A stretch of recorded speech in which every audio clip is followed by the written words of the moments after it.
माझा चेहरा आज थोडा पडलाय. चेहऱ्यावर उदासीनता दाटलेली आहे.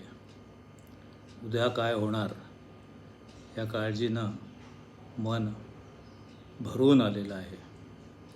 आणि एक गोष्ट मला आता स्पष्टपणे जाणवायला लागलेली आहे की आपण गेली कित्येक वर्षापासून ज्या समस्येची काळजी करत होतो, चिंता करत होतो, ती समस्या आता आपल्या अगदी उंबरठ्यावर येऊन ठेपलेली आहे. यातून बाहेर पडणं सोपं नाही याची आता आपल्याला हळूहळू जाणीव व्हायला लागलेली आहे. मित्रांनो, आज सगळ्या वर्तमानपत्रांचे, बहुतांश सगळ्या माध्यमांचे, अजून सोशल मीडियावरती नाही सुरू झाले, पण सगळ्या माध्यमांचे रकाने आज त्या समस्येच्या भयंकर वर्णनानं भरून गेलेले आहेत. आणि उद्या काय होणार या जाणीवेनं, या भीतीनं आपण सगळे थोडेसे अस्वस्थ आहोत. मी पण अस्वस्थ आहे, तुम्ही पण अस्वस्थ आहे. आता या समस्येचं तुम्हाला मी काही आणखीन वर्णन करून सांगायला नको. आज सगळ्यांनी तुम्ही ते वाचलेलं आहे. आणि आपल्याला माहिती आहे भस्मासुराची गोष्ट. तर एक राक्षस म्हणणं योग्य नाही आहे, राक्षसी प्रवृत्तीचा कोणीतरी एक ती जी व्यक्तिरेखा होती पुराण काळामध्ये.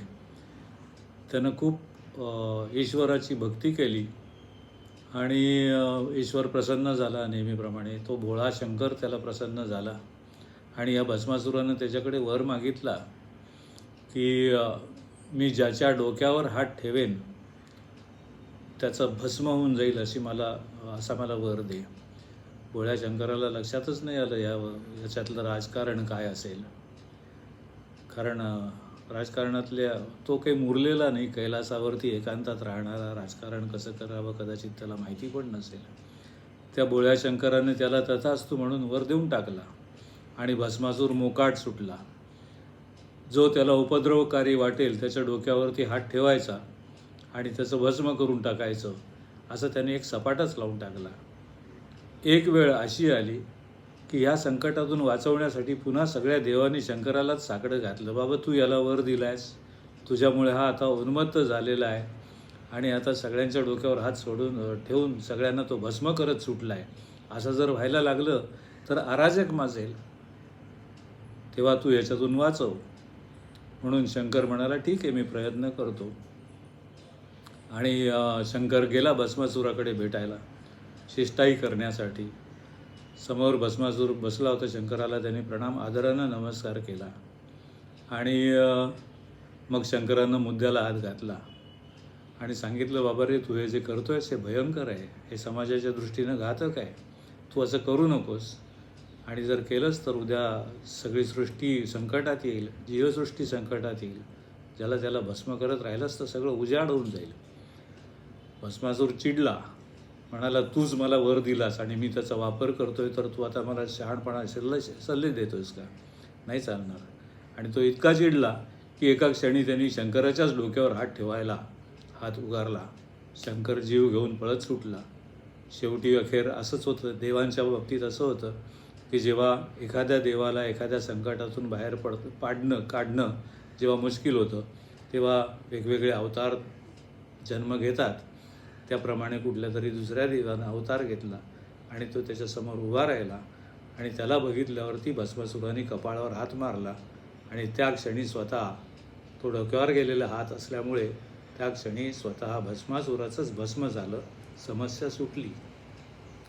पण असे भस्मासूर जेव्हा फोफावतात तेव्हा कोणाला तरी असं पद्धतीनं युक्ती करावी लागते.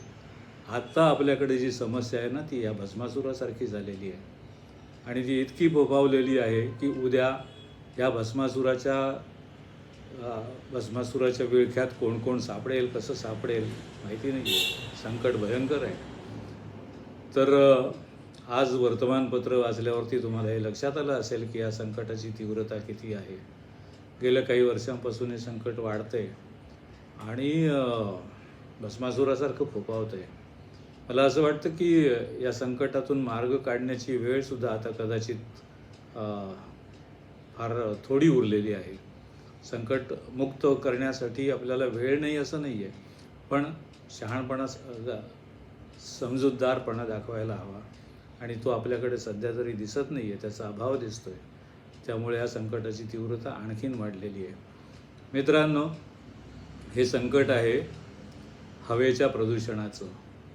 आज अनेक वर्तमानपत्रांनी ह्या संकटाच्या गांभीर्याची जाणीव समाजाला करून दिलेली आहे.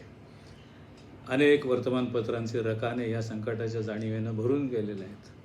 शिकागो युनिव्हर्सिटीच्या एका ताज्या रिपोर्टनुसार दिल्लीतल्या जनजीवनाचं आयुर्मान ह्या संकटामुळे 5 वर्षांनी कमी होणार आहे, असा तो रिपोर्ट आहे. आणि हे एकट्या दिल्लीतलं संकट नाही आहे. हवेच्या प्रदूषणाचं संकट महाराष्ट्रातल्या, देशातल्या अनेक शहरांवरती दाटलेलं आहे.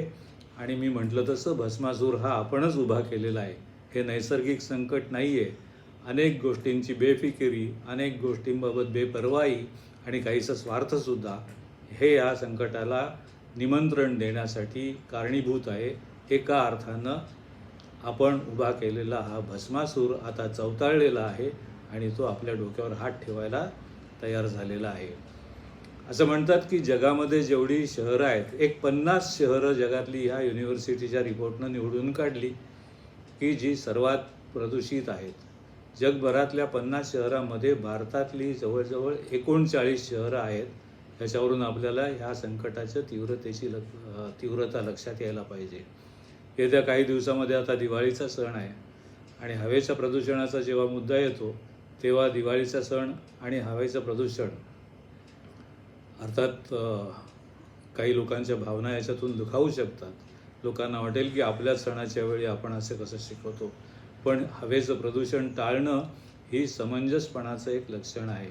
आपल्या दिवाळीचं पावित्र्य राखण्यासाठी फटाके उडवायला पाहिजेत असं नाही आहे.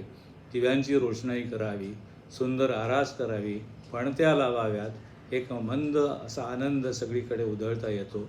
फराळ करावा, स्नेहभोजनं करावीत, स्नेहमिलनं करावीत, लोकांनी एकमेकांना भेटावं, शुभेच्छा द्यावी. पण हवेमध्ये विषारी धुराचे पडदे सोडून सण साजरा करणं हे या भस्मासुराची ताकद वाढवण्यासारखं होईल. येत्या काही मुंबई हे जगातलं 7व्या क्रमांकाचं प्रदूषित शहर आहे, असा एक नवा रिपोर्ट आहे. आणि मुंबईमध्ये आता अनेक उपनगरांमधली हवेची गुणवत्ता अत्यंत वाईट असल्याचा ताजा रिपोर्ट आहे. मुंबई महापालिका त्यांनी काही महिन्यांपूर्वी असं ठरवलं की जेव्हा प्रदूषणाची पातळी वाढेल, अत्यंत वाईट दर्जा हवेचा होईल, तेव्हा नागरिकांना अलर्ट द्यायचा असतो. आणि या अलर्टमध्ये ते काय सांगतात तर तुम्ही मास्क लावा, शक्यतो घराबाहेर पडू नका आणि शक्यतो घरामध्ये एअर प्युरिफायर म्हणजे हवा शुद्धीकरण करणारी यंत्र बसवा. पण मला वाटतं हे तकलादू उपाय आहेत. याच्यानं प्रदूषण कमी नाही होणार आहे, फक्त प्रदूषणातून बचाव करण्याचे काही मार्ग महापालिकेनं आपल्याला सुचवलेले असतात आणि वेगवेगळी प्रशासन यंत्रणा पण ते सुचवतात. पण इकडे प्रचंड प्रमाणावर काँक्रिटीकरण चाललं आहे. मोठ्या मोठ्या इमारती उभ्या राहत आहेत. वेगवेगळ्या विकास प्रकल्पांच्या नावानं झाडांची कत्तल केली जाते आहे. आणि परवा तर आपले एक मंत्री म्हणाले की आपल्याला विकास जर हवा असेल तर झाडं तोडावी लागतील. त्याचा पर्यायी म्हणून दुसरीकडे कुठेतरी झाडं लावू असं त्यांनी म्हटलेलं आहे. पण आपल्याकडे काही वर्षापूर्वी 2.5 कोटी झाडं लावण्याचा एक उपक्रमसुद्धा खूप गाजावाजा झाला होता. ती झाडं आता कुठे आहेत, कुठल्या लोकेशनला आहेत माहिती नाही आहे. पण मुंबईतली झाडं तोडून मुंबईच्या बाहेर कुठेतरी त्याची भरपाई केली तर मुंबईच्या प्रदूषणाला रोखायला ही झाडं पुरेशी ठरणार नाहीत. त्यामुळे मुंबईचं प्रदूषण रोखायचं असेल, मुंबईतल्या प्रदूषणाचा भस्मासूर त्याच्यापासून आपल्याला जर बचाव करायचा असेल तर मुंबईतल्या प्रदूषणाला मुंबईतच ढाल उभी केली पाहिजे असं मला वाटतं. आणि हे संकट आपण जे ओढवलेलं आहे, मी मगाशी जेव्हा संकटाचं सुतोवाच केलं तेव्हा आपल्याला अनेक शंका आल्या असतील. पण हवेच्या प्रदूषणा एवढं मोठं संकट दुसरं कुठलंही नाही आहे. त्यामुळं ते प्रदूषणाचं संकट प्राधान्यानं सोडवणं हे आपलं पहिलं कर्तव्य राहील असं मला वाटतं. आपण सगळ्यांनी विचार करूया. आणखीन प्रदूषणाला हातभार लावण्याऐवजी प्रदूषण रोखण्यासाठी आपण हातभार लावूया असं मला वाटतं. आपण सगळ्यांनी समंजसपणे ह्या गांभीर्यपूर्वक या समस्येचा विचार करायला पाहिजे. उद्या वर्तमानपत्राचे रकाने इतके वाढतील की कदाचित पानं पुरी पडणार नाहीत. आणि समस्येची सगळ्यात मोठी झळ लहान मुलांना बसते. प्रदूषणाची सगळ्यात मोठी झळ लहान मुलांना बसते हे आजच काही बातम्यांमुळे स्पष्ट झालेलं आहे. मुंबईमध्ये वेगवेगळ्या हॉस्पिटल्समध्ये ॲडमिट होणाऱ्या उपचार, श्वसनविकार, खोकला अशा प्रदूषित हवेमुळे होणाऱ्या विकारांच्या आहारी शिकार झालेल्या मुलांच्या टक्केवारीमध्ये 30% वाढ झालेली आहे. एवढं लक्षात घ्या. आपल्या पुढच्या पिढीला वाचवूया. आपण कदाचित पोल्युटेड एअर प्रूफ झालेलो असू, पण पुढच्या पिढीला त्याच्यापासून वाचवणं हे आपलं कर्तव्य आहे.